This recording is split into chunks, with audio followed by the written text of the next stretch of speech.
Hey everybody.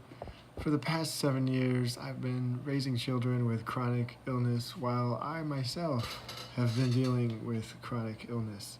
And people ask, is that going to be carried forever? And I usually say, we don't know. And the truth is that we don't know.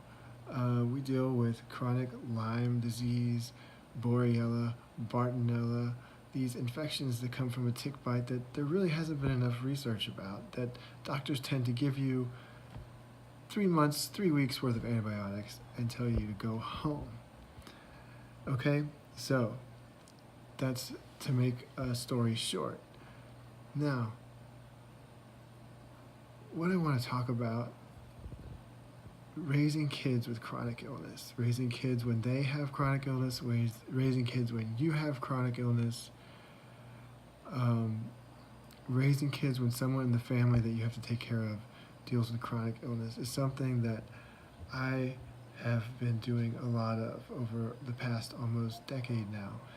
And we have made improvements, we've made strides. Something that has been helpful to me is Angelus Arian, the fourfold way. The fourfold way is a combination of shamanic wisdom and teachings from around the world. Angelus Arian was a PhD. She went to Saybrook, where I got my master's degree in psychology.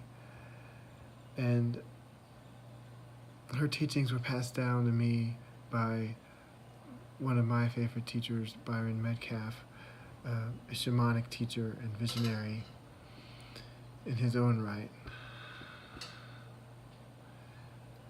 Now, the fourfold way is something I like to think about in those moments that I have that are difficult moments where I need emotional fitness, where it's difficult to maintain my connection to my source, my feeling of joy, my feeling that there's a pause between what I'm taking in and how I'm reacting to it. The first part of the fourfold way is the way of the warrior. To show up, to choose to be present. I think this is so important with my kids and with life. But it's something that raising kids teaches me, right? Because I want them to know that everything in this life for me is a choice, and this life of ours together is a choice, right? It's not an afterthought or something that I'm stuck in or anything like that. And it's easy to get caught up in, I'm busy, I'm paying bills, I'm doing this or that. And I say it's easy. It's not easy. It doesn't bring a sense of ease, but it's easy to fall into these habits of not being present. And so showing up and choosing to be present is the way of the warrior in this world. The way of the healer or caretaker is to pay attention to what has heart and meaning. To pay attention to what has heart and meaning. And that is obviously so important with how we respond to our children, and how we are in the world, what kind of planet we create. And it's important that we ask ourselves, are we paying attention to what has heart and meaning? Something that is important to me in my marketing. I don't want to use the type of sales triggers that a lot of marketers use, where I try to inspire fear or uncertainty in you, my audience, so that you'll be in the mood to buy something. I want to create a relationship. I want to find out what has heart and meaning between us. Similar with the kids, I like to create an alliance. It's important to me, and then support them. And then support them in making healthy choices from an alliance. The The way of the visionary or creative problem solver is to tell the truth without blame or judgment. So important. When we blame our children for things, they're going to learn to blame the outside world. This journey is inside of us. The more we learn that in life, the more we learn to take care of our own emotional fitness, our spiritual fitness. The journey is within us, not around. And something to remember if you have Trump anxiety too.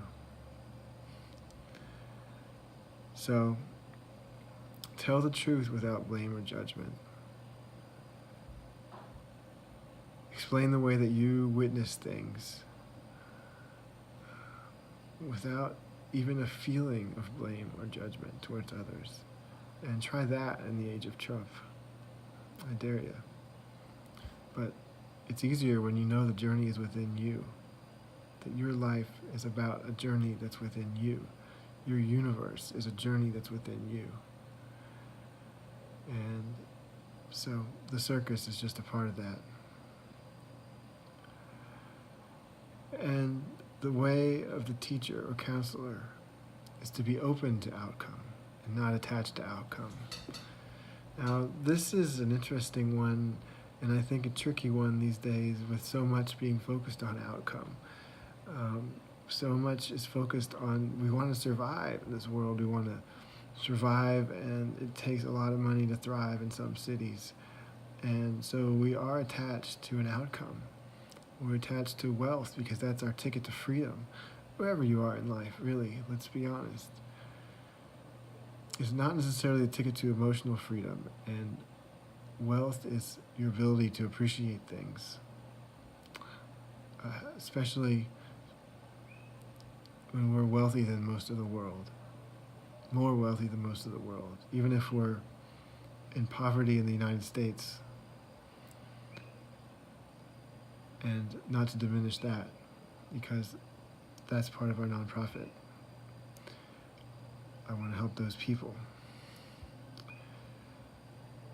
And so we're open to having an outcome, just like that outcome. I want to help those people. What's that outcome look like? I want to see people eat. I want to see people have access to healthcare, to alternative healthcare. I want to see people be able to have choices and have a place to sleep. I'm open to that outcome. Is that the outcome I get right away? Obviously not. And when we're creating something, it's good to remember the reason why we want to create it and the purpose that's driving that creation. We want to know what we want to create and what's the purpose of that creation. What we want and why we want it. And we're open to the outcome. So it's okay to have a massive action plan of things you're going to do to move towards your goal. And if the goal moves, you know why you wanted to do what you wanted to do, and you know what you wanted to do, and you can make adjustments. So we acknowledge still that as human beings we have goals, but those goals can be so painful when we become attached to them as an outcome. So I try to remember these 4 things in moments, like when your car battery dies or your keys are locked in your car or something like that. Remember to breathe and choose to be present. Pay attention to what has heart and meaning. Usually the passing problem doesn't have heart and meaning, in as much as it's a test to determine how you're going to decide what has heart and meaning and how you respond or react. So being present helps you to have those choices, being able to communicate and be empowered. It's easy to be attached to your creativity when you're telling the truth without blame or judgment, to work on dreams and visions. Much easier to do when you have these keys, these elements When you're open to outcome, not attached to outcome, you can give counsel to others. Important in raising children, again. So I look at these things, and then I also think about our incredible ability, our innate ability to heal that comes from within inside ourselves. And I believe in that. I put my faith in that, and I put my presence into that when I'm with my children, into encouraging that in them.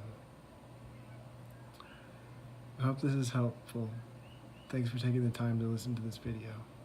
Aloha.